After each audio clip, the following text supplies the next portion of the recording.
claro. Então, muito boa tarde a todos. É com muito gosto que iniciamos as nossas Smart Discussions deste ano. Como temos dado nota, nós fazemos todos os anos uma New Year Lesson, se chamamos assim, onde procuramos ter convidados de referência. O ano passado tivemos o Martin Wolf, há 2 anos tivemos o José Manuel Dom Barroso. Este ano vamos ter 2 pessoas, portanto, hoje temos o Bruno Maçães, já lá vou, e depois na quinta-feira vamos ter o João Roda Almeida.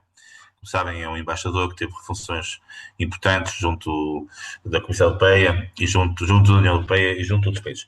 O Bruno Maçães dispensa a apresentação, já teve funções governativas, é um estudioso das questões de relações internacionais, tem feito um trabalho absolutamente fantástico do ponto de vista de investigação, quer nos livros que tem publicado, o último dos quais é uma referência, penso que ele irá falar sobre isso, e também da forma como tem conseguido, com o seu trabalho, projetar o nosso país um pouco no mundo. Ele acedeu a estar hoje aqui connosco e agradeço imenso. Ele tem uma vida complicadíssima, sempre para um lado para o outro. E, portanto, o que nós combinámos é que ele irá fazer uma intervenção de cerca de meia hora e depois temos aqui, como é habitual, uma discussão entre todos, dentro de um limite de tempo que combinámos entre todos. Bruno, mais uma vez, muito obrigado. Eu sei que tem uma vida complicada, mas é um gosto tê-lo aqui connosco. Nós estivemos juntos na Arábia, está aqui a Helena Monteiro há 2 meses e é um grande gosto de voltar a estar juntos. A palavra é sua, está bem? Um abraço. Obrigado, Jaime, pelo convite. De facto, não é. Tenho estado bastante ocupado com muitas viagens, mas também a acabar um livro sobre a Índia, porque os livros, quem começa sabe, tornam-se um pouco um vício. Nós deixamos sempre muita coisa por dizer no livro anterior, é preciso um livro novo. Há sempre a ideia que muitas vezes é uma ilusão de que estamos a ficar melhores e que o próximo vai ser melhor e que há aquela procura de escrever um grande livro e nunca fica satisfeita, por isso torna-se uma procura um pouco infrutífera, mas muito viciante. E essa é também a razão porque eu lhe disse, Jaime, que é uma altura em que estou ocupado, porque estava a tentar acabar o livro sobre a Índia, que está mais ou menos acabado. Eu hoje, se calhar, vou falar um pouco mais sobre os Estados Unidos, porque eu acho que já reparei agora, quando estava na conversa inicial, antes de começarmos, que é o que as pessoas estão mais preocupadas e julgo com razão. Também posso falar um pouco sobre a China, porque estive lá 2, 3 semanas agora em dezembro. Tento ir uma vez por ano para ver as alterações, as mudanças. Falei com muita gente e com algumas pessoas interessantes e enfim, a equação Estados Unidos-China é a equação importante, mas depois quero deixar muito tempo para perguntas porque há muitos outros temas e enfim, eu gostava de falar de todos eles, mas vou optar por deixar a audiência fazer perguntas e depois logo vemos quais são os temas que interessam mais. Sobre os Estados Unidos, deixem-me fazer uma ou duas notas preliminares. Eu acho que um dos problemas que temos nesta altura é a dificuldade, a inércia intelectual muito forte. E eu tenho debatido um pouco com isso, porque tento resistir a essa inércia, mas não é muito fácil e às vezes paga-se um pouco um preço, porque há uma adesão muito completa aos modos antigos de pensar. Esses modos não funcionam, mas é muito difícil introduzir modos novos. Em alguns casos, sabemos isso da história da filosofia política, em alguns casos eles parecem ser heresias e só retrospectivamente não o serão. Eu acho que é um problema que temos muito sério nesta altura na Europa, porque embora eu compreenda do ponto de vista emocional e intelectual que é difícil romper com as últimas décadas de pensamento e de estruturas, cada vez mais julgo que parece óbvio aos observadores mais inteligentes e mais racionais que há uma quebra e que temos de pensar de modos novos. Qual é a quebra fundamental, na minha opinião? É uma quebra no entendimento do poder americano, no entendimento que é feito do poder americano pela sociedade americana, pelas elites políticas e intelectuais americanas, pelo presidente americano. Eu sinto muito fortemente que esta não é uma questão que diz respeito ao presidente americano. É mais profunda, diz respeito às estruturas da sociedade e da cultura americanas. Em muitos casos, Trump é até um reflexo dessas alterações mais do que uma causa, e essas alterações não vão desaparecer quando Trump desaparecer. Neste último encontro da Global Gateway em Bruxelas, eu tive um encontro com 3 pessoas do Departamento de Estado, e 2 delas mais novas, mas também mais ambiciosas do ponto de vista intelectual, com mais ambições em serem estrategas do Departamento de Estado americano, só queriam falar da Groenlândia. queriam saber a minha opinião, quer a minha opinião geopolítica, quer a minha opinião como europeu.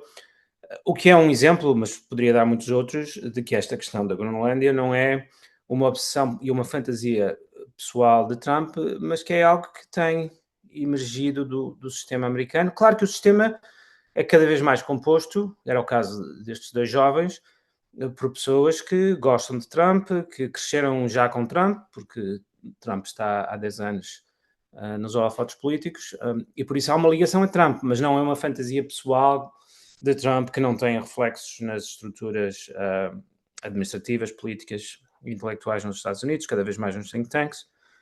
Eu apercebi-me também muito ao longo dos anos, sobretudo num período em que trabalhava no Hudson Institute, por volta de 2018, 2019, que tem havido nas pessoas mais novas que vão aparecendo nos think tanks e que vão aparecendo nos mídias americanos, uma alteração considerável no modo como a Europa é entendida. No início tudo parecia um pouco uma brincadeira. Muitas pessoas que falavam comigo nessa altura, em 2018, 2019, que tinham claramente uma espécie de desprezo pela Europa e pela União Europeia, mas que era sempre apresentada um pouco como uma brincadeira. Os europeus são fracos, os europeus não conseguem inovar, os europeus só se preocupam com questões burocráticas, etc. Mas que depois começou a parecer cada vez mais com o tempo que não era apenas uma brincadeira ou uma conversa de início de refeição ou o que quer que seja, mas que havia ali um movimento intelectual que se estava a desenvolver, e eu acho que as pessoas aqui neste grupo provavelmente têm tido experiências semelhantes, que se começa a desenvolver uma espécie de eurofobia nos Estados Unidos, que em alguns casos é parte de uma espécie de teasing, mas que em muitos outros casos vai para além disso e começa a tornar-se mais profunda. E eu acho que começamos a ver os reflexos. Eu até me parece, cada vez mais, olhando um pouco para trás, que essa é uma das explicações do Brexit. Porque todo aquele movimento forte de denegrir a União Europeia, como estando do lado errado da história, como não tendo futuro, como sendo até um pouco ridícula, não veio inteiramente dos Estados Unidos, mas parte veio. E o Reino Unido é muito, muito permeável a essas opiniões, a esse ambiente intelectual que, evidentemente, entra diretamente pelos mídias, dada a proximidade das organizações de mídia, muitas pessoas que trabalham dos dois lados, e da cultura, da política, da sociedade inglesas. E por isso até me parece que talvez tenha sido um dos primeiros efeitos dessa mudança de opinião. Ou seja, há uma mudança de opinião sobre a Europa nos Estados Unidos, há também uma mudança de entendimento sobre o poder americano. E sobre esta questão, eu julgo que a minha opinião está no meio de dois extremos, ou pelo menos gosto de pensar dessa maneira. Há pessoas que acham que o poder americano foi sempre um poder inteiramente opressivo e imperialista. Há pessoas que acham que o poder americano continua a ser um poder inteiramente benévolo. E eu acho que houve uma mudança de entendimento do poder americano. E nem me parece sequer que a questão seja bem discutida em termos morais. É uma questão que tem muito mais a ver com a sociologia e com a ciência política. Havia um entendimento do poder americano como sendo estrutural, estruturante, ordenador, que são bons adjetivos para descrever. Aliás, parece-me que o poder americano introduziu nos nossos entendimentos de poder e na história política uma perspectiva muito mais estrutural e muito mais ordenadora do que outros poderes. E talvez por isso, eu discuto isso no novo livro, talvez por isso muita gente, incluindo eu, nunca esteve muito confortável em falar de imperialismo, porque se era um imperialismo de tipo muito diferente, porque o poder não era exercido diretamente, e julgo que isso faz parte da definição de imperialismo, mas era um poder que era exercido através da criação de instituições, da criação de normas, da criação de cultura. É evidente que essas instituições depois permitiam aos Estados Unidos operar uma dose imensa de poder sobre o sistema global, mas é um poder que é exercido muito indiretamente e muito estruturalmente. E que, do meu ponto de vista, é um poder que assume características benévolas, quase por definição, mas que também, do ponto de vista dos Estados Unidos, me parece que é um poder muito mais eficiente e que perdura no tempo muito melhor do que um poder direto. Ora, eu diria, evidentemente, podíamos dar muitos exemplos, como o poder americano foi exercido através de instituições internacionais, através do sistema do dólar, através de cultura, através de normas. A minha interpretação do fenómeno Trump, como já disse, não se limita a Trump, à pessoa Trump, mas Trump é aqui apenas um símbolo de modificações mais profundas, é precisamente a substituição do entendimento de poder americano como ordenador e estrutural por um poder, de um certo ponto de vista, muito mais tradicional, um poder direto, um poder exercido de um modo mais ou menos coercivo, direto, exercido de um lado da mesa para o outro lado da mesa e muitas vezes através de um poder bastante nu, porque exercido em forma de ameaça, chantagem, coerção, em vez de ser exercido de um modo estrutural. E por isso eu responderia àqueles críticos mais ferozes do poder americano que, embora o poder americano em décadas anteriores não fosse como nenhum poder preponderante no sistema mundial alguma vez notável pela sua justiça absoluta, era um poder que se distinguia por ser estrutural e ordenador e por ser um poder criador de ordem, de estabilidade e de previsibilidade. E isso parece-me estar a mudar radicalmente. Eu acho até que a questão é muito óbvia e muito clara, porque o que Trump representa é precisamente a ideia de que o entendimento anterior de poder é um entendimento errado, é um entendimento for suckers, que não funciona, que esse tipo de poder estrutural é um poder de que os outros, que os outros tomam vantagem, que os outros aproveitam, e que a melhor forma de poder é um poder direto. É isso que Trump representa e até o pensamento dele, nesta questão específica, é um pensamento relativamente sofisticado, porque é coerente, é consistente, é uma ideia que ele tem defendido há 10 anos, e há uma teoria por trás, é uma teoria do poder. E ele pensou sobre o poder ao longo da sua vida e é assim que ele entende o poder.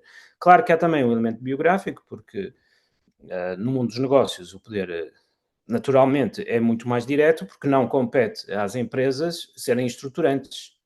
As empresas funcionam num ambiente que foi estruturado por outros, que foi estruturado pelos Estados, pelos governos, pelas várias instituições, pelos estadistas. Trump não tem todo este entendimento, nunca o adquiriu, também não é a sua formação pessoal. Eu acho, de resto, que o que distingue Trump é a sua completa incapacidade em pensar de modos abstratos.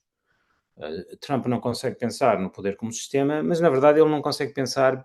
Eu acho que ele não consegue pensar em conceitos como mercado ou conceitos como economia. Estou a ver o Vítor Bento ali e ele dir-nos-á um pouco mais sobre isso, mas são conceitos relativamente abstratos, que são estruturantes, que não existiram sempre na história da humanidade. Há muitos livros interessantes que nos permitem perceber que o conceito de economia e o conceito de mercado são conceitos abstratos que fazem parte da história da filosofia europeia moderna e das sociedades europeias modernas. Trump não funciona nestes termos, ele funciona em termos de agentes. Agentes que se relacionam muitas vezes de modo quase bilateral e em que um é mais poderoso e retira os frutos do diferencial de delta de poder e as coisas funcionam dessa maneira. É um entendimento muito infeliz para um presidente dos Estados Unidos, porque precisamente o poder americano era a fonte de ordenação, de geração de ordem que existia, a fonte principal. Quando temos uma revolução política e intelectual, quando no centro da criação de ordem surge um homem que tem dificuldade em perceber o próprio conceito de ordem, muito menos a tarefa de a criar. Eu não digo esta dificuldade como sendo uma falha intelectual ou uma incapacidade intelectual, é pura e simplesmente como ele funciona. Eu já disse que este tipo de escárnio também quanto a Trump não é muito produtivo, nem sequer é muito adequado ou certeiro, e já disse que eu acho que ele tem um entendimento até bastante profundo do poder, só que difere completamente do entendimento anterior. Agora, eu acho é que, do ponto de vista do poder americano, isto é muito destrutivo, porque este tipo de... a tese principal do meu último livro é de que a melhor forma de poder é um poder que cria mundos. Mais ainda do que criar estruturas ou normas, cria mundos. E a tecnologia moderna permite esta criação de mundos muito radical. E este tipo de poder é um poder que funciona bem, porque é um poder que é exercido quase automaticamente, autonomamente. É um poder que se torna muito invisível e por isso cria muito pouca resistência. É um poder que acaba por recolher colaborações de muitas pessoas e é um poder que, porque encontra um espaço para os vários agentes, é um poder com o qual os outros agentes convivem bem. E o poder americano, de facto, foi um poder muito criador, quase demiúrgico, que reorientou o mundo até de um ponto de vista físico, mas de um ponto de vista geográfico. Um exemplo que eu dou no livro é o modo como os Estados Unidos foram quase capazes de criar uma nova geografia, criaram este crescente que vai do Japão até Singapura, passando por Taiwan e pelas Filipinas, inventaram uma nova geografia para o Japão se expandir, ajudaram a criar uma nova geografia europeia. Em 1989 recriaram a geografia europeia. De facto, um poder desse ponto de vista muito demiúrgico e muito impressionante do ponto de vista da sua capacidade criadora. Falhou, não sei se por responsabilidade americana ou não, falhou a partir de 1989 em não conseguir recriar o mundo de um modo que criasse um espaço para a Rússia. Ana Martins sabe que eu já em 2014 era uma pessoa no Ministério muito crítica de algumas coisas que estavam a ir na nossa relação com a Rússia. Aí não tenho ilusões, mas houve certamente um momento anterior a Putin onde poderia ser sido criado um espaço para a Rússia. Não foi, por razões que podemos discutir. Foi criado um espaço para a China, mas também me parece que a partir de certa altura, é quando o meu livro começa, 2018, foi quando as coisas começaram a desagregar-se. Esse espaço para a China começou a ser retirado. Mais uma vez, algumas pessoas acharão que aqui a responsabilidade é da China, outros acharão que a responsabilidade é dos Estados Unidos. Mas a partir do momento em que a China começou a conceber o seu papel no mundo de um modo diferente, de um modo mais exigente, de um modo que colocava mais problemas aos Estados Unidos, de um modo em que, em que a sua indústria encaixava menos bem com as cadeias de valor que os Estados Unidos tinham criado e começou a criar as suas próprias cadeias de valor, é algo que eu discuto no meu livro sobre a China. Na verdade, os Estados Unidos adotaram uma abordagem que me pareceu na altura bastante destrutiva, e sobretudo bastante absurda, porque não se percebia bem qual era o objetivo final. O objetivo final era fazer com que a China regressasse a 2005 e ocupasse o papel que ocupava em 2005. Às vezes até me parecia, em algumas conversas em Washington, que o objetivo é que a China desaparecesse, porque não havia lugar para a China no sistema, então que desaparecesse. Mas o que é que significa aqui desaparecer? Alguns países pequenos desaparecem do sistema mundial, não é? No Turcomenistão, em grande medida, na Coreia do Norte, mas no caso da China não era possível desaparecer, nem era possível que a China se transferisse para um outro planeta. Mas nunca foi muito claro, do ponto de vista americano, qual era a solução. Era claro que o papel que a China via para si própria não era aceito pelos Estados Unidos, mas também não era claro que os Estados Unidos quisessem dialogar com a China sobre qual seria, em última análise, o seu papel, admitindo que o papel que a China tinha em vista não era aceitável para os Estados Unidos, mas o papel que os Estados Unidos tinham em vista para a China também não era aceitável para a China. Tudo isto constituiu um processo de desagregação do sistema, e o processo ultimamente acelerou consideravelmente, ao ponto de o sistema estar quase em ruptura completa. A mim não me parece que a política mundial possa existir sem regras, e por isso, ao fim de um período de anarquia ou de caos, nós assistiríamos à constituição de regras por outros agentes. E desse ponto de vista, acho que há aqui uma perspectiva bastante negativa, pessimista para os Estados Unidos, porque me parece que se abandonarem esse papel, o papel será ocupado por outros. Não me parece que o sistema possa existir como puro caos. Há sistemas que são injustos, mas que são sistemas, apesar de tudo, ordenados e ordenantes, e caminharemos um pouco para aí. Parece-me sim que a China tem este tipo de ambição, tem um tipo de ambição que é, em larga medida, copiado dos Estados Unidos, porque uma coisa que me impressiona na China é que houve, da parte do partido, um estudo muito aturado da história europeia moderna, desta dinâmica de impérios, um que se vai sucedendo aos outros. Há uma série famosa que passou na China há 5, 6 anos, sobre a história dos impérios europeus, que curiosamente começava com o Império Português, e por isso o caso português até aparece em muitos livros recentes, populares, na China, da história dos impérios. E essa ideia tornou-se muito aceita dentro do partido, de que os impérios sobem e caem, e por isso a China assumiu o papel de ser o novo império, que vai desempenhar um papel em larga medida análogo ao papel que foi desempenhado por outros impérios europeus anteriores. Eu interpreto, por exemplo, a questão da energia muito nestes termos, porque a China olhou para a história e viu que há uma coincidência interessante entre a ascensão de impérios nos últimos 500 anos e a descoberta de novas fontes de energia e a reestruturação da economia global para adotar essas fontes de energia. Porquê é que o Reino Unido se tornou dominante no sistema global? Há muitas teorias. Há uma teoria muito popular que olha para as guerras sistémicas como a fonte de transições hegemónicas, guerras hegemónicas na literatura. A mim parece muito mais interessante olhar para as transições energéticas, porque foi aí que o Reino Unido começou a fazer as coisas de outro modo. E um ponto também interessante sobre esta questão energética é que nunca é apenas uma transição limitada às fontes de energia. Há um complexo de fontes e utilizações muito bem organizado. No caso do carvão, o complexo era constituído pelo carvão e pelo motor a vapor, que depois se tornou importante para usos militares. No caso, mais tarde, da ascensão dos Estados Unidos como poder hegemónico, houve uma curiosa associação entre a eletricidade e a fábrica moderna. Eu falo no livro um pouco de como Henry Ford começou a sua carreira a trabalhar para a Edison. E há quem ache que foi precisamente a descobrir a natureza da eletricidade que ele percebeu que este conceito de fluxo permanente poderia ser utilizado para construir sistemas de produção muito diferentes do que existiam em fluxo permanente. Os Estados Unidos aproveitaram este complexo da fábrica moderna e da eletricidade muito rapidamente para criar o mundo moderno, criar o século XX, para usar o título de um livro famoso de Smil, que eu recomendo fortemente. Aliás, são 2 volumes, Transformando o século XX e Criando o século XX. E a China julgo que entende, erradamente ou não, veremos, que estamos perante uma nova transição energética, onde, curiosamente, o complexo me parece também já ser bastante óbvio, é um complexo de inteligência artificial e energia solar. Julgo que só a energia solar permite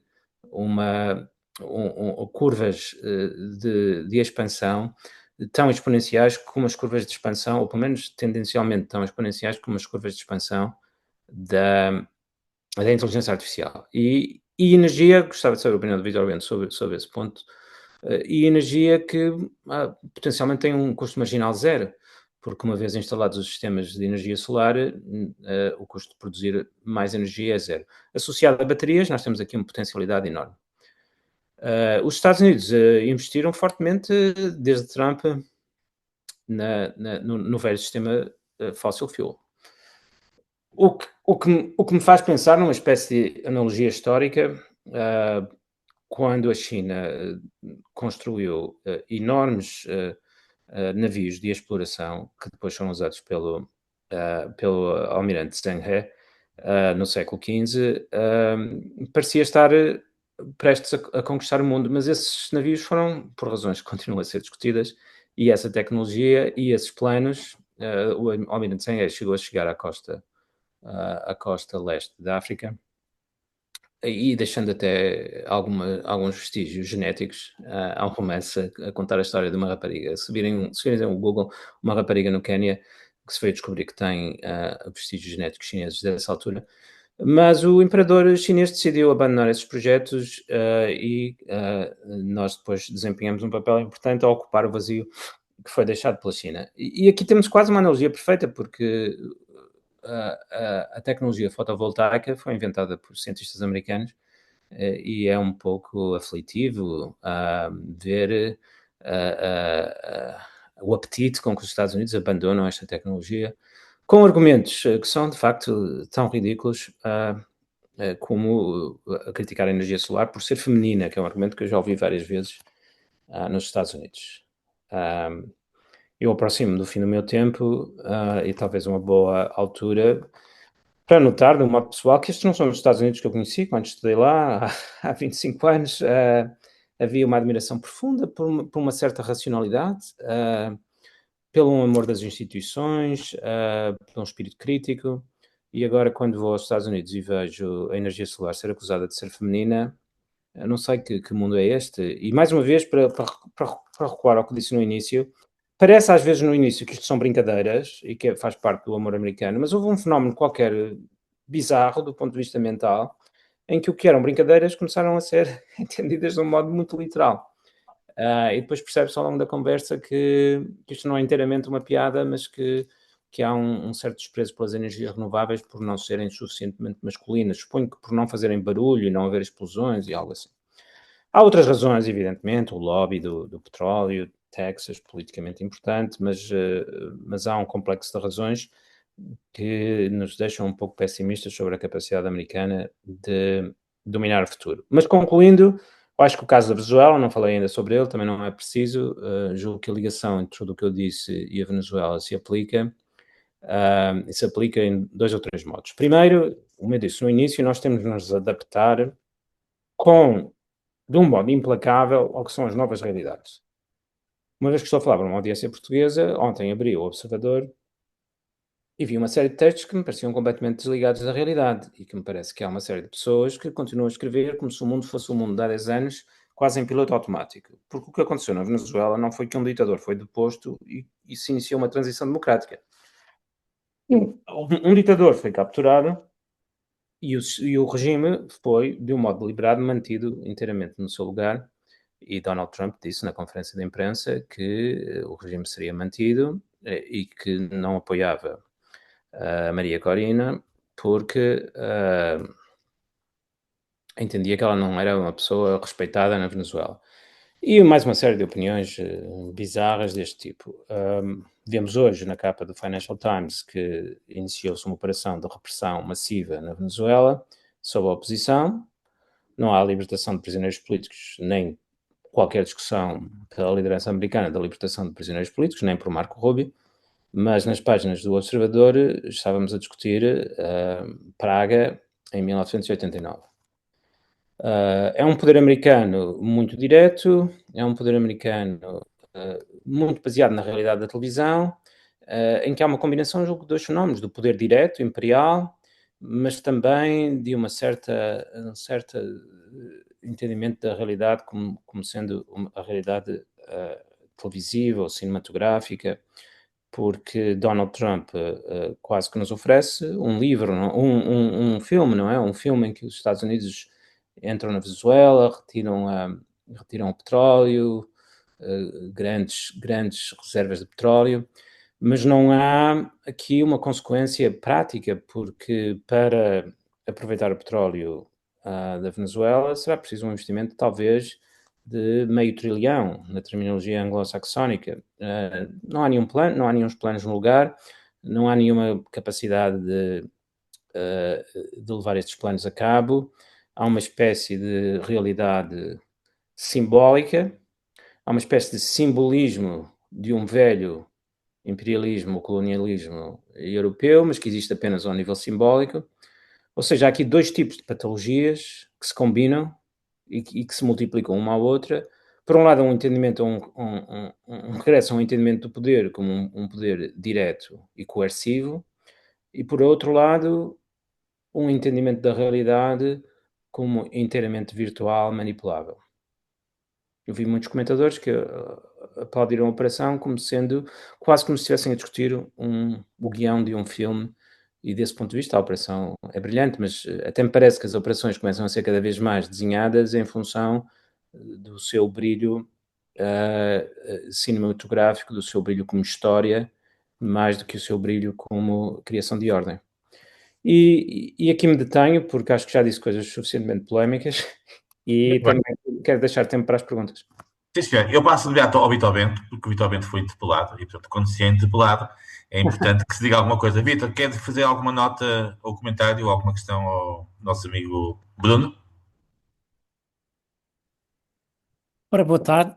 Em primeiro lugar, queria saudar o Bruno enfim, e manifestar, digamos, o regozijo que tenho por o ter ouvido, não só por o rever, enfim, eu já aprecio o brilhantismo dele há muito tempo, mas basicamente pelo conforto que me deu de que, enfim, eu não ando perdido no mundo, porque de facto eu também estou surpreendido, mas já há muito tempo, não é de agora, com a quantidade, digamos, de comentários e, sobretudo, tudo aquilo que se ouve no espaço público, que vivem num mundo que não é, pelo menos, o mundo que eu entendo e que julgo que não é o mundo que nós estamos a viver. Portanto, eu julgo que digamos, há uma ilusão, vive-se debaixo de uma ilusão muito grande, e talvez porque grande parte das pessoas que falam são muito novas, conhecem pouco do mundo, isto é, só conhecem o mundo dentro daquilo que eu chamo o mito do fim da história. Portanto, só conheceram essa parte do mundo e por isso acham que, enfim, que tudo o resto é passado e está ultrapassado. Bom, eu as partes que fui interpelado tenho dificuldade foram coisas muito específicas, quer dizer, a parte da economia, portanto eu concordo com o que ele disse, portanto, eu percebo, quer dizer, para o Trump não há nem tem que haver, quer dizer, aliás, em geral, eu acho também que um dos erros que tem vindo a ser cometido é darem demasiada importância, ou melhor, atribuírem demasiado protagonismo ao Trump. O Trump é, de facto, um ator, mas é um ator que vive num contexto e num contexto intelectual, não é ele que cria as ideias, ele é o executor das ideias enfim, os criadores das ideias e aqueles que desenvolvem as ideias veem nele um protagonista da ação e um protagonista que não se inibe, digamos, com grandes disputas intelectuais, desde que perceba o que é que está em jogo, o que é preciso atingir, ele é um protagonista da ação, mas o pensamento não é dele. E se as pessoas pensam que saindo do Trump, que isto tudo desaparece e volta tudo, digamos, ao mundo ideal, julgo que estarão muito enganadas, porque isto é um pensamento que me parece, enfim, que tem uma profundidade muito maior dentro da América do que apenas circunscrito ao círculo muito restrito do Trump. Eu já agora, enfim, não sei se posso usar um bocadinho para partilhar Pode, a à minha vontade. visão, mas Não, eu também não queria, eu não Vitor, queria consumir demasiado tempo, mas é um gosto tê-lo aqui connosco, portanto vamos aproveitar mas, isso. mas Está bem? preciso explicar um pouco o que é que eu entendo.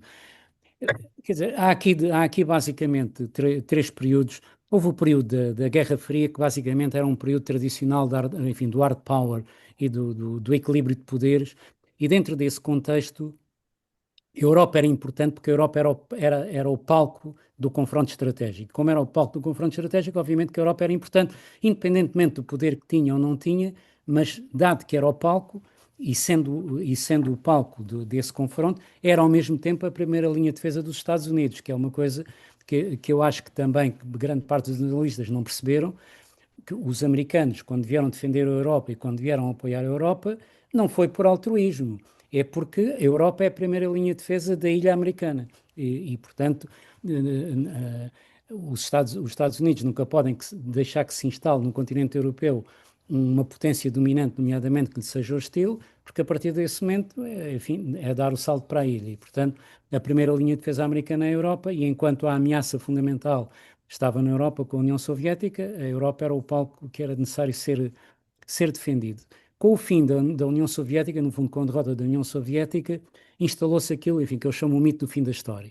E, portanto, onde se considerou, enfim, que o mundo dos confrontos tinha acabado, que íamos passar todos a viver num ambiente de paz perpétua, ou mais num mundo guiado por princípios.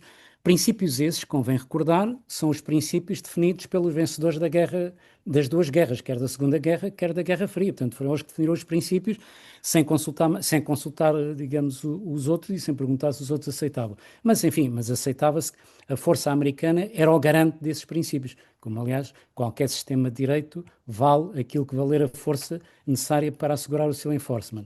E, portanto, viveu-se enfim, criou-se esse mundo idílico e pensou-se que ele ia durar eternamente, daí o mito do fim da história. Entretanto, a China emergiu como um challenger dos Estados Unidos e como um poder alternativo aos Estados Unidos, e obviamente que os Estados Unidos perceberam que para eles, enfim, eu estou a ser muito rápido porque também não... Sim, sim, exatamente. Para dar oportunidade a outras Exatamente, pessoas. mas quer dizer que para os Estados Unidos de facto passaram a perceber que tinham um challenger sério, com capacidade de emular o poder americano, e esse tornou-se a sua principal fonte de preocupação. E dentro desse contexto, a Europa deixou de ter significado, porque, ou pelo menos deixou de ser considerada como importante. Primeiro, porque para esse confronto conta pouco, porque não tem hard power, e portanto não tem hard power, e sendo o confronto, sendo, digamos, o teatro estratégico, tendo passado para outra parte da geografia, a Europa deixa de ser relevante, quer como teatro estratégico, quer no fundo como potência propriamente dita, para poder interferir nesse confronto estratégico. E os Estados Unidos não consideram a Rússia como uma ameaça relevante para eles próprios e, portanto, acham, se a Europa considera que a Rússia é uma ameaça, a Europa trata disso, mas para os Estados Unidos não há. E mais do que isso, e eu, enfim, gostei também nesta parte de ouvir o que o Bruno disse, porque eu também acho que todo o conflito, enfim, onde a Europa tem posto muito todos os seus trunfos, que é o conflito da Ucrânia, é muito mal percebido desde o início. Eu acho que, de facto, também que aquilo que foi a percepção da NATO, aquilo que foi, digamos, a percepção da NATO depois da Guerra Fria, dentro do tal mito da história, portanto, que a NATO deveria tomar conta da Europa toda, obviamente que isso visto do outro lado não é assim, portanto, isso é visto como uma ameaça, como aliás foi visto. E já agora também, enfim, a passos muito rápidos para não tomar demasiado tempo, a visão do Trump sobre a Rússia, e isto contado por um general que lhe foi próximo, enfim, numa reunião que foi privada, mas também não foi considerada secreta, e portanto acho que posso partilhar isso. Aquilo que foi o entendimento do Trump sobre a Rússia, quando chegou ao poder, terá feito esta pergunta para a entourage. A Rússia é a maior potência nuclear. A Rússia é um dos maiores, tem das maiores reservas de energia, gás e petróleo. Tem reservas agrícolas importantes. É o maior país do mundo. É de base cristã, portanto, faz parte da civilização cristã. E vocês foram empurrar a Rússia para os braços do nosso adversário estratégico por causa de um país de corruptos. Este foi, portanto, basicamente aquilo que foi a abordagem do Trump. E isto ajuda a perceber porque é que ele diz que se ele tivesse estado no poder, esta guerra nunca teria existido, porque precisamente ele teria percebido que se calhar não valia a pena no fundo, ter entrado nesse confronto, porque o que estava em jogo é existencial para a Rússia, mas não é existencial para os Estados Unidos. Mas agora, enfim, o hard power voltou a ser importante, sobretudo com a emergência da China como potência séria para disputar, digamos, o poder mundial, ou pelo menos querer ter a sua zona de influência, como todas as potências têm, e aí, mais uma vez, a Europa tornou-se irrelevante, e tornou-se irrelevante muito por culpa dela, porque a Europa não fez aquilo que deveria ter feito, que era, se quer ser uma união, como é, não deu o passo da união política. E enquanto que a União Europeia fragmentada funcionava muito bem dentro do mito do fim da história, dentro do mito das novas potências ou do confronto de potências dos novos impérios, a Europa fragmentada não vale nada, quer dizer, não tem... O próprio poder militar que a Europa tem, se o tivesse unificado, era muito mais potenciador do que aquilo que é efetivamente hoje em dia. A Europa gasta muito mais em defesa do que gasta a Rússia, por exemplo. No entanto, não tem poder equivalente, e mesmo tirando de parte as armas nucleares. E, portanto, a Europa está sob o confronto básico da Europa é ou dá o passo da união política e obviamente, e portanto tenta reganhar, enfim, com o tempo tenta reganhar peso, tenta reganhar importância e se arma e, portanto, adquire poder militar compatível com a sua aspiração, ou a Europa vai-se, enfim, não digo autodestruir, mas vai-se tornar irrelevante. E mais grave do que isso, o facto da Europa se estar a armar ao nível dos Estados nacionais é um potencial muito grande de conflitualidade dentro da Europa que eu fico surpreendido como é que toda a gente vive tranquila com isso. Toda a gente vive tranquila com o facto, e mais do que tranquila, vive contente com o facto da Alemanha reivindicar voltar a ser a maior potência militar da Europa. Portanto, eu acho que alguém não está a ver o filme devidamente como deveria ser. A Groenlândia, no meio disto, e eu só não apanhei os primeiros 5 minutos do Bruno, mas julgo que era um pouco à volta disso, a Groenlândia é relevante estrategicamente por causa do Ártico, porque o Ártico vai ser um dos teatros estratégicos do futuro. A Rússia tem uma grande frente de domínio do Ártico, a China tem uma grande aspiração a utilizar o Ártico e os Estados Unidos acham que a Europa não tem capacidade de assegurar a defesa do Ártico e, portanto, quer ele ter a capacidade de assegurar a defesa ocidental do Ártico e, mais do que isso, controlar o estreito, o GILC, que é o estreito fundamental, através do qual quer os submarinos, quer russos, quer chineses podem entrar no espaço do Atlântico, quer assegurar que isso é devidamente controlado. Esta, digamos, é a minha leitura. Dito isto, não creio que vai haver nenhuma invasão militar, até porque, a não ser que haja uma mudança de regime nos Estados Unidos, porque, apesar de tudo, uma coisa é fazer uma operação militar na Venezuela, onde é retirado não necessariamente o presidente, porque o presidente não é reconhecido, é retirado um cidadão que é acusado criminalmente nos Estados Unidos, e portanto aquilo é uma operação, no fundo, de captura de um criminoso. Pelo menos é desta forma que há de ser vendido dentro dos próprios Estados Unidos. E é nesse contexto que a própria prisão é feita com a intervenção de elementos do FBI, coisa que não pode ser feita no caso de um conflito militar. O FBI não pode intervir. Muito bem. Ô, Vitor, mais 2 minutos, está bem? Que é para darmos oportunidade a outras pessoas, Sim, está sim, bem? mas portanto, Muito bem. basicamente é isso. Depois, se o Bruno quiser mais algum pormenor Sim, sim, daquilo como tu que gostas. eu... Não, não, e é um gosto tê-lo aqui connosco. Muito gosto. Bruno, quer comentar o que disse o Vitor, depois passamos a outras pessoas? Só uma frase sobre a Groenlândia, eu, para lançar o debate ainda mais, eu diria, se me perguntasse qual é a percentagem dos Estados Unidos intervirem na Groenlândia de um modo que possa ser descrito como uma violação da soberania e da integridade territorial da Dinamarca, eu diria que a percentagem nesta altura é de 40%. Ou seja, temos aqui uma pequena diferença com o Vítor Bento, mas será bom ouvir as outras pessoas, porque este é um ponto de facto... por um lado nos mostra o mundo novo em que entramos e por outro lado é uma questão absolutamente crítica para a Europa, para o futuro da Europa, e uma vez que a minha profissão principal nesta altura é ser consultoria, posso partilhar também que subitamente nas últimas 2 semanas esta tornou-se a questão principal com a qual nós estamos a lidar, porque o impacto para as empresas, para a economia, é absolutamente imprevisível, ao contrário de qualquer outra das grandes questões que estamos a discutir, Ucrânia, Médio Oriente, Irão, etc., China, mesmo Taiwan, uma quebra entre a Europa e os Estados Unidos, uma espécie de desacoplamento ou desagregação da profunda integração económica e financeira entre os Estados Unidos e a Europa terá consequências cataclísmicas. E por isso, quando eu digo 40%, de facto, não falamos muito sobre a Groenlândia, mas temos aqui um tema muito, muito delicado. Muito complicado. Muito bem. Ana Matinho, a nossa ilustre embaixadora, quer fazer algum pequeno comentário de uma forma breve? Ou alguma questão ao nosso ilustre Bruno?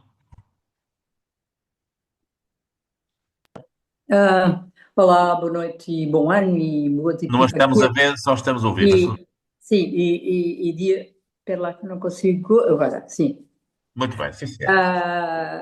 E muito obrigada por organizar esta sessão e é um gosto ouvir o Bruno, sempre tão disruptivo e tão claro, e gostei muito também de ouvir o Vítor Bento explanar mais longamente as suas ideias, e devo dizer, pronto, para tentar acrescentar alguma coisa disto tudo que foi dito neste dia de Epifania e de Reis, acho que é muito interessante ver esta análise da confluência de como tudo tem vindo a acontecer dentro de um tempo limitado da história, não é? E que nos dá uma perspectiva, que é uma perspectiva interessante, de como tudo isto se foi posto junto para este momento que estamos a viver e que é claramente um momento de ordem, de caos, e cuja face é o presidente Trump, como reflexo de uma nova era em que estamos a entrar. E a mim o que me parece, acho que isso tem vindo a acelerar, põe-nos permanentemente numa zona de desconforto, e é interessante, para além destes diagnósticos todos e atendendo também aos cenários mais locais que esta fragmentação da globalização nos leva, é muito interessante tentar pensar muito e no futuro, embora ele seja imprevisível e muito imprevisível, mas na medida em que nós conseguirmos construir uma ideia de futuro, podemos tentar depois aproximar-nos desse futuro, isto é, vir-nos buscar ao presente e levar-nos para o futuro.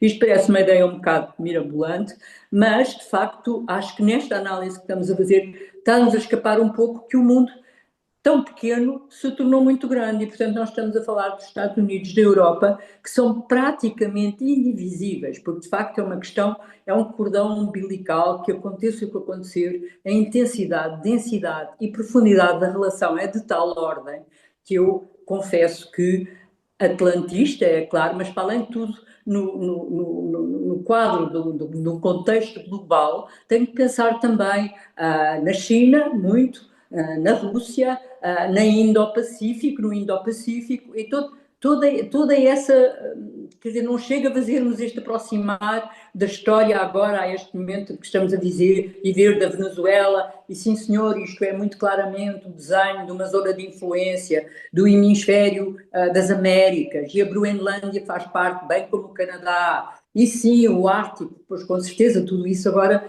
toda essa, digamos, longitude nos leva até ao polo, não é?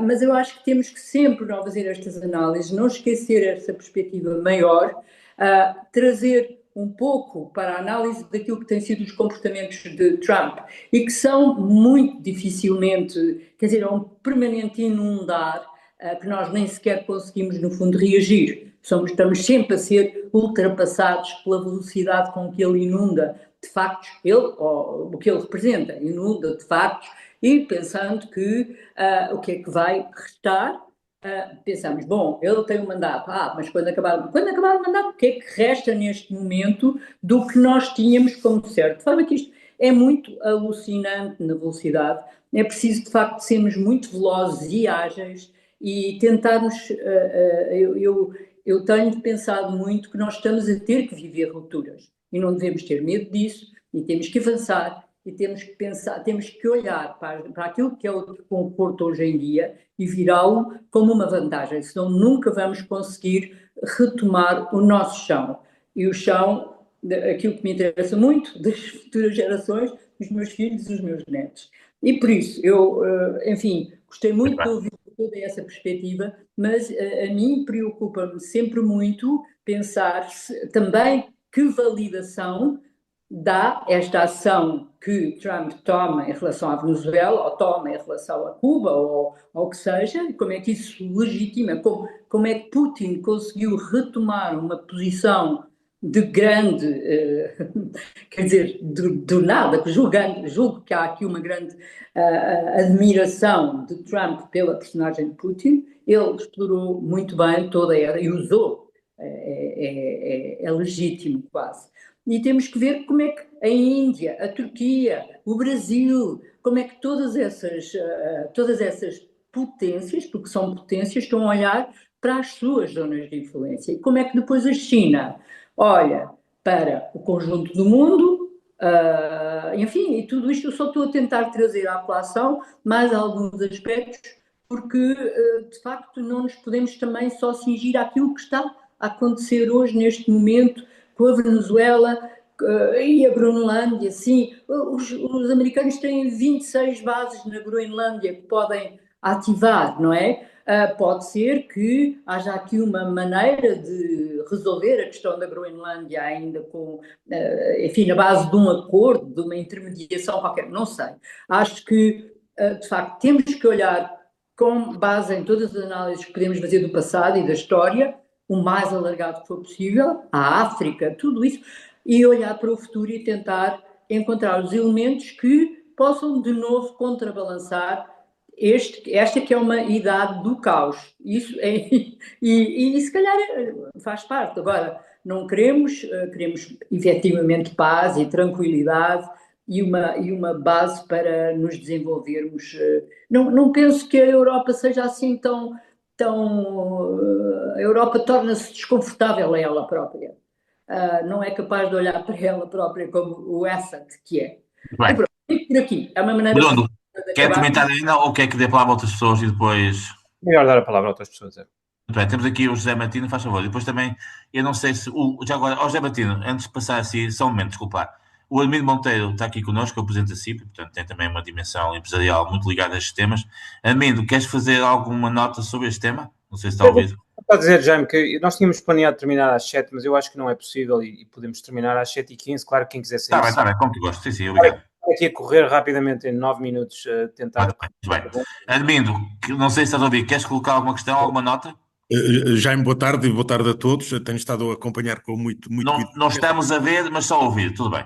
Peço desculpa só de não ligar a câmara, porque não estou nas melhores condições aqui no local onde me encontro para o fazer.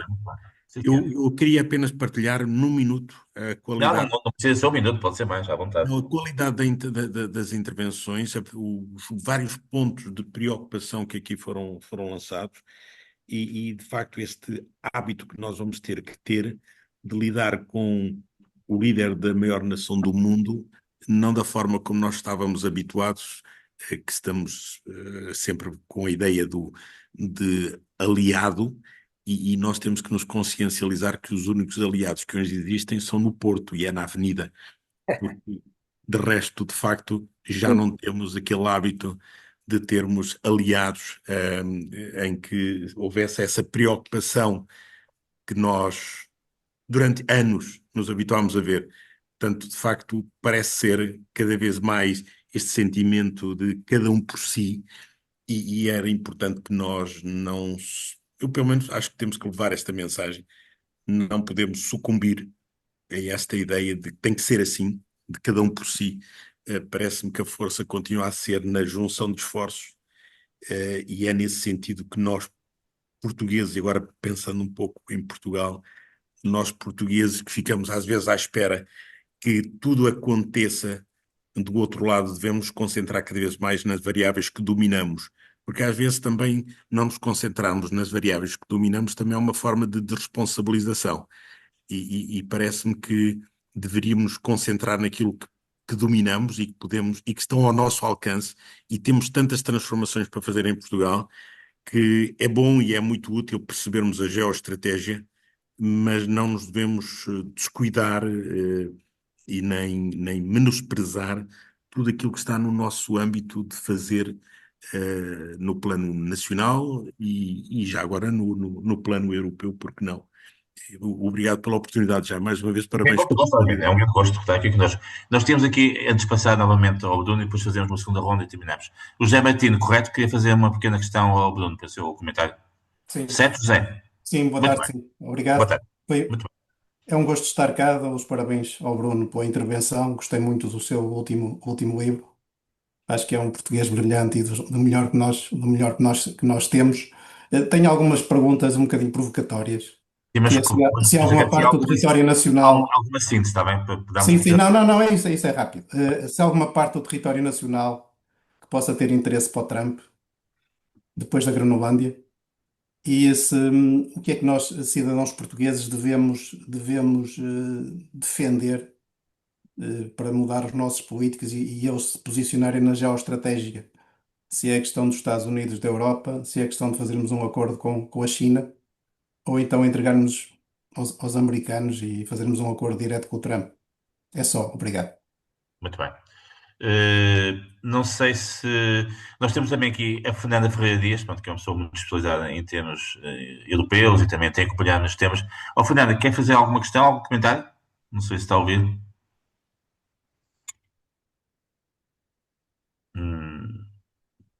Penso que não está a ouvir. Portanto, muito bem, Bruno, então passamos assim e depois passamos ao segundo momento. De qualquer modo, se a pergunta se Portugal também se tem de preocupar, é óbvio que se calhar até nós temos o segundo alvo mais vulnerável, os Açores. Agora, claro que muita gente diria imediatamente não há razão nenhuma para os Estados Unidos se interessarem pelos Açores, de um ponto de vista de violarem a nossa soberania. Também não há razão nenhuma objetiva para se interessarem pela Groenlândia, onde podem obter tudo o que estejam interessados sem essa violação de soberania. A política americana adquiriu agora, como eu disse, elementos de fantasia que são muito profundos, um desligamento da realidade, e eu espero que isso seja entendido, e por isso é muito imprevisível, e discussões de racionalidade não são muito úteis. Discutir, por exemplo, que não é racional tentar extrair todo o petróleo da Venezuela, porque será preciso um investimento de $500 bilhão. A Venezuela está num estado lastimável do ponto de vista de toda a sua infraestrutura, será preciso construir novos portos, novos oleodutos, até um novo aeroporto. Mas esta discussão de racionalidade faz pouco sentido, porque não é assim que Trump vê as coisas, nem é assim que está a funcionar. E por isso parece-me que faz algum sentido dizer que se amanhã alguém que Trump respeita lhe segredar ao ouvido que por esta ou outra razão, por uma futura guerra nuclear, uma futura guerra com o Irão, ou até para impedir o risco de o Irão usar armas nucleares contra os Estados Unidos, que é uma questão recorrente no debate americano. Ou então porque há novas tecnologias como drones subaquáticos e que é preciso construir uma barreira a meio do Atlântico. Ou o que quer que seja, qualquer razão mais do domínio do imaginário que apareça ali naquelas discussões em Mar-a-Lago, que são discussões completamente imprevisíveis e frenéticas. É possível que um dia Trump acorde, sobretudo se a questão da Groenlândia tiver corrido bem, e se lembre que os Açores são a seguir. Não sei se o governo está a ter pequenas discussões em grupo pequeno sobre como começar a pensar sobre este assunto, porque pode acontecer amanhã de manhã. A mim parece-me óbvio que a melhor estratégia é ter uma posição firme e muito de acordo com os nossos parceiros europeus, sobretudo com a Dinamarca, sobre esta questão, para matarmos estas possibilidades à nascença, para as matarmos na Groenlândia, antes de elas se expandirem. Era isso que eu recomendaria. Qual é a minha teoria do que está a acontecer na Groenlândia? Porque é importante começar aí. Eu acho que, por um lado, há a questão do Ártico, que eu acho que é interessante para Trump. Alguém lhe segredou, voltamos a esta questão, alguém lhe segredou que o Ártico é o teatro geopolítico do século XXI.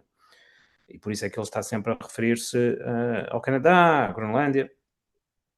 Há a questão também dos recursos naturais, dos minérios críticos. A Groenlândia terá reservas de gás natural que não estão até inteiramente descobertas, mas que se tornam cada vez mais importantes para alimentar a inteligência artificial e a geração de eletricidade, que nos Estados Unidos não é feita através de outras fontes que não o gás natural, para as décadas futuras. Mas eu acho que, antes de tudo isto, o que está a acontecer é o seguinte: como eu disse, há um entendimento do poder que é um entendimento completamente diferente. Donald Trump quer usar aquelas margens de poder que não estão a ser exploradas. Onde é que há margens de poder que não estão a ser exploradas? É na relação com os aliados. Porque é precisamente na relação com os aliados que há um fenómeno de autocontenção da parte americana. Os Estados Unidos sempre autolimitaram o seu próprio poder na relação com os europeus. Em alguns casos, de uma maneira até muito artificial, porque se o primeiro-ministro do Luxemburgo ia à Casa Branca, havia uma espécie de uma pantomima em que o primeiro-ministro luxemburguês e o presidente americano se tratavam um ao outro como se fossem iguais. Havia um elemento de artificialidade muito forte na relação com os europeus, porque essa dependência tornou-se muito profunda, mas nunca era expressa. Havia sempre uma autolimitação. Ora, do ponto de vista do entendimento do poder que Donald Trump tem, é precisamente aqui que a situação tem de ser corrigida. Na relação com a Rússia ou com a China, não há poder nenhum para aproveitar. Os dois poderes estão encaixados um no outro numa lógica de confronto. A única coisa que é possível fazer é acelerar ou intensificar o confronto, o que tem riscos para os Estados Unidos. Mas na relação com os europeus e com os canadianos e possivelmente outros, há uma autolimitação do poder americano que, do ponto de vista de Trump, é completamente irracional. Porquê é que alguém há de autolimitar o seu poder? Se o pode aproveitar. Por generosidade, perguntarei ele. E do ponto de vista de uma empresa, seria assim. Porque é que uma empresa há de autolimitar o poder de mercado que tem? Não só não há de autolimitar, como nunca autolimita no jogo das empresas. E por isso Trump olha para o mundo e vê onde é que há uma autoalimentação do poder americano e quer corrigir essa autolimitação. Olha para a Europa e quer corrigir essa autolimitação. Onde é que está um alvo que me interessa na Europa e que eu posso, sem custos nenhuns, sem riscos nenhuns, aproveitar? Bom, é a Groenlândia. Eu julgo que faz sentido, visto desse ponto de vista, de que o poder americano mudou essencialmente do ponto de vista filosófico, é entendido de uma maneira completamente diferente, para não dizer oposta. E por isso é delicada desse ponto de vista, porque ou há uma correção quando Trump sair, o que me custa acreditar, ou então entramos num período radicalmente novo. Muito bem, vamos só mais uma ronda também, conforme o Bruno deu-nos aqui mais um tempo, e eu agradeço. Mário Franco, uma pessoa que também acompanha muito a geoestratégia internacional e em particular em algumas zonas do mundo.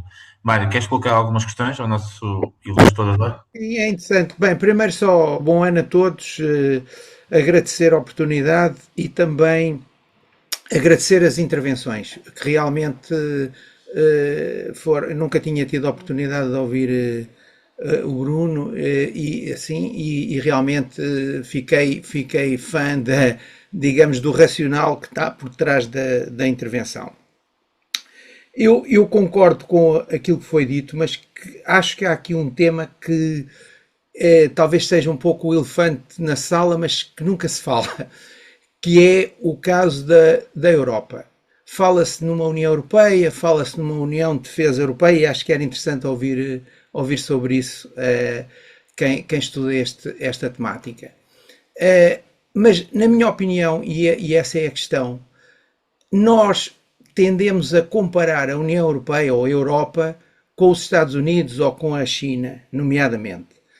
E eu creio que são realidades completamente diferentes e muitos dos nossos problemas advêm dessa ilusão. Porque a Europa é um conjunto de países soberanos. Apesar de haver uma União Europeia, eu não consigo imaginar uma União Europeia nos termos daquilo que é os Estados Unidos ou a China. E um exemplo só, porque o tempo é curto, por exemplo, se houver um ataque, ou se existir um ataque ou uma ameaça nuclear, quem vai decidir a utilização nuclear vai ser ou o Presidente da França ou o Primeiro-Ministro inglês. Nunca vai haver, na minha opinião, a possibilidade de partilhar essa decisão num contexto europeu. Ele tem que existir sempre, há sempre uma área de soberania, nomeadamente nas questões de defesa. Isso levanta a impossibilidade, na minha opinião, a qualquer tempo que eu possa imaginar, de haver uma política de defesa comum que não tenha que ser por acordo e, portanto, isso não haverá minutos para estar a discutir isso. Portanto, essa realidade, eu costumo até dizer, a União Soviética teve 100 anos unida pela força. No dia em que o poder central caiu, desintegrou-se e as nacionalidades vieram ao de cima. Portanto, o problema da guerra da Ucrânia é exatamente o mesmo. Portanto, este é um problema que eu gostava de ouvir, porque nós tendemos sempre a dizer a Europa não faz, a Europa não acontece, mas a Europa não tem essa realidade. E eu acho que a política europeia tem que estar alinhada, mas tem que ter este aspecto fundamental em consideração, é que nós não somos uma nação, não temos um sentido patriótico e, portanto, temos que jogar outro jogo completamente diferente. A segunda questão, e eu fico só por duas, embora apresentar outras questões, tem a ver com a situação, aquilo que representa o Trump e a situação que foi bem descrita sobre o que é hoje os Estados Unidos. E tem a ver com um tema que também não é muito fácil de trabalhá-lo, mas que é importante, que é, e que num aspecto já foi abordado, que tem a ver com aquilo em que se transformou a China, e a crise de um determinado modelo de capitalismo que existiu, nomeadamente desde a abertura da China em 75, 76, que levou em que os Estados Unidos e muitos dos americanos considerassem uma vantagem para eles essa utilização da China como uma fábrica do mundo, em que as empresas americanas ganharam muito dinheiro com isso. E esse mundo acabou a partir do momento em que a China passou a concorrer realmente em matéria até de tecnológico. E, portanto, essa crise do sistema económico e a crise de 2009, em que, digamos, a classe média europeia e americana sentiram que havia um problema no sistema capitalista de distribuição e que, no caso europeu, teve inclusivamente como consequência a posição da Alemanha em relação à crise grega e mesmo a outras crises como a portuguesa. Essa situação levou a um descrédito nas elites e no sistema, o que fragilizou, na minha opinião, aquilo que era a cultura política e abriu a porta a extremos e a reações de revolta em relação ao sistema existente e à solicitação de um novo sistema. Portanto, estas duas situações, a situação da Europa e a situação do sistema económico, que já foi aqui até pelo Vítor Bento abordado, penso que levantam problemas novos e gostava de ouvir um pouco nomeadamente sobre o tema da Europa, que penso que é o mais central desta minha preocupação e que tem como consequência, inclusivamente, o rearmamento da Alemanha, que, na minha opinião, eu tenho levantado aqui esta questão há muito tempo, que parece que ninguém se preocupa com isso e que, na minha opinião, vai ainda mais desestabilizar os equilíbrios internos. Era isto. Jaime, deixa-me responder. Eu como tu rapidamente, mas são duas perguntas complexas. como tu gostas, mas eu ia passar a mesma palavra. Eu vou responder muito, muito rapidamente, só mesmo o início de uma resposta mais completa. Sobre a Europa, eu não estou convencido, a questão é difícil, mas eu não estou convencido que o problema seja institucional ou que tenha a ver com as divisões na Europa ou que tenha a ver com a inexistência de um poder central unificado. Parece-me até que é possível que o sistema que nós temos agora na Europa seja um sistema bastante flexível e adaptável, e que se pudesse vir a revelar superior aos sistemas que existem nos Estados Unidos ou na China, numa época em que a flexibilidade e a rapidez vão ser importantes. O problema não me parece ser esse. Há muito mais, na minha opinião, um problema de mentalidade. O Vítor Vento falou, em parte, desse problema. A ideia de que nós vivemos no fim da história, de que já nada acontece, de que o hard power desapareceu. E também a questão americana, que é importante. Nós temos uma certa ideia dos Estados Unidos que se tornou, pura e simplesmente, desatualizada. A geração que está no poder agora na Europa é, evidentemente, uma geração que cresceu de idade naqueles anos de 1989, 1991. Famosamente, a Presidente da Comissão, Ursula von der Leyen, em dezembro de 1989, estava em Berlim a dançar com a queda do muro durante 2 dias. É evidente que esta geração tem um certo entendimento da história e um certo entendimento do mundo que é muito forte, que está muito enraizado. Nós, as experiências formativas que temos nessas idades são difíceis mais tarde de abandonar. Regresso ao tema com que comecei. É preciso novo sangue, novas ideias, é preciso construir um mundo europeu muito diferente do mundo que existia, e eu convenço-me que a geração que está nesta altura do poder não tem pura e simplesmente a capacidade intelectual e psicológica de romper com o mundo que existia. O problema que nós temos na Europa, por exemplo, no que diz respeito à tecnologia e à economia, não resulta tanto das insuficiências do mercado interno, na minha opinião, mas resulta de um erro catastrófico que nós fizemos aí pelo ano 2005, 2006, 2010, que foi abrir completamente as portas da economia europeia às grandes tecnológicas americanas, com os efeitos de rede que estas novas tecnologias têm e com a rapidez e o financiamento que elas tiveram no início. Ocuparam completamente a economia da internet europeia. Havia um entendimento na Europa bastante errado, porque assentava em 2 pilares que se vieram a verificar completamente errados. Primeiro, a ideia de que estas empresas não teriam nacionalidade, que Meta, Facebook, Google, Amazon não tinham nacionalidade e por isso tanto fazia se fossem aparentemente americanas ou não, porque na verdade não tinham nacionalidade, eram orientadas pelo lucro e não por questões de nacionalidade. Por isso nós poderíamos regulá-las, elas eram essencialmente apátridas. Isso veio-se a revelar uma ingenuidade quase incompreensível. Vemos hoje em dia que não é possível regular essas grandes empresas porque o Estado americano intervém imediatamente para dizer que não o admitirá. E o segundo grande erro foi achar que na nova economia da internet, as dinâmicas de concorrência que existiam nas velhas economias ainda continuavam a existir, mas não existem, porque a partir do momento em que um Facebook tem 4 bilhões de utilizadores, não é possível haver uma pequena empresa a concorrer com o Facebook. Há efeitos de rede que são muito poderosos e que recomendavam, evidentemente, muita cautela no início para não permitir que estas empresas esvaziassem por completo a capacidade de empresas europeias se desenvolverem. E hoje em dia nós não podemos apanhar a onda da inteligência artificial porque ela assenta muito na onda anterior da internet na qual não participamos. Hoje em dia não podemos regular estas empresas. E hoje em dia o diferencial em crescimento económico e em crescimento de produtividade entre os Estados Unidos e a Europa resulta, eu passei algumas horas a olhar para estes números, resulta inteiramente, quase 100%, do facto dos Estados Unidos terem uma economia da internet vibrante e nós não termos. Porque é óbvio que nós podemos ter empresas muito competitivas, mas os níveis de crescimento na produtividade nunca vão ser os mesmos numa empresa como a Zara, por muito bem gerida que seja, ou numa empresa como a Google.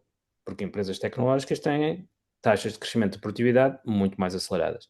Se nós não temos essas empresas, a taxa de crescimento de produtividade na nossa economia vai ser muito mais lenta do que é nos Estados Unidos. E os nossos problemas começaram muito aí. começaram muito em erros estratégicos que têm muito a ver com um certo ambiente intelectual. E por isso talvez eu seja demasiado hegeliano na minha abordagem, ou que acho que as ideias e as mentalidades e os momentos históricos são os verdadeiros motores da história, mas a mim parece-me que o problema principal da União Europeia não são as instituições ou a falta de instituições comuns, é um processo de aprendizagem que nós perdemos, não estávamos a fazê-lo quando o devíamos ter feito, estamos atrasados, estamos a mostrar dificuldades de o recomeçar, etc, etc. É assim mais que eu vejo as coisas. E depois a questão da filosofia económica, aqui só preciso de 30 segundos. Eu acho que houve um movimento forte de desregulação, de libertação das forças criativas da economia, que a certa altura foi levado longe demais e, sobretudo, que não tinha como acompanhante ideias criativas e construtivas, porque nós também não podemos ter apenas uma dinâmica negativa de libertação, temos de saber o que é que estamos a libertar. E houve uma altura em que nós perdemos de vista o que é que estávamos a tentar libertar com os movimentos libertários ou neoliberais, que eram importantes e tinham o seu papel, mas teriam de ser ao serviço daquilo que estava a ser libertado. O que é que estava a ser libertado? A certa altura já não sabíamos o quê. E acabamos por destruir uma série de instituições, de procedimentos, de entendimentos, de tecidos económicos, deixando muitas ruínas no caminho. E tem de haver também aqui um processo de reconstrução. Mas muitas das nossas economias foram depois ocupadas por interesses privados, foram ocupadas por monopolismos de vários tipos, com a reação social óbvia que isso leva, com o crescimento de movimentos radicais, como foi dito. Perdemos de vista que tem de haver um equilíbrio entre a libertação e o objeto da libertação. Também na economia, como na sociedade, e houve uma sort of perda de vista do que é que estávamos a libertar. Supostamente estaríamos a libertar as energias criativas do ser humano, mas a certa altura já nem sabíamos o quê. Bruno, estamos a 9h15, terminamos em beleza. Queria agradecer ao Bruno esta verdadeira lição com que nos brindou. Foi uma honra e um gosto tê-lo connosco. E quando é que sai o livro sobre a Índia? Em inglês, lá para abril ou maio. Não sei ainda se haverá uma tradução portuguesa. Vou falar com a editora, mas eu não tenho inteiramente a certeza que o público português esteja muito interessado num livro sobre a Índia, mas eu acho que as pessoas que estão interessadas podem sempre ler em inglês. Exatamente, muito bem. Continuamos em contacto. Um bom ano, Bruno, e um bom ano para todos. E continuamos. Muito obrigado a todos pelas perguntas. Obrigado a todos. Foi um prazer. Obrigado, boa noite.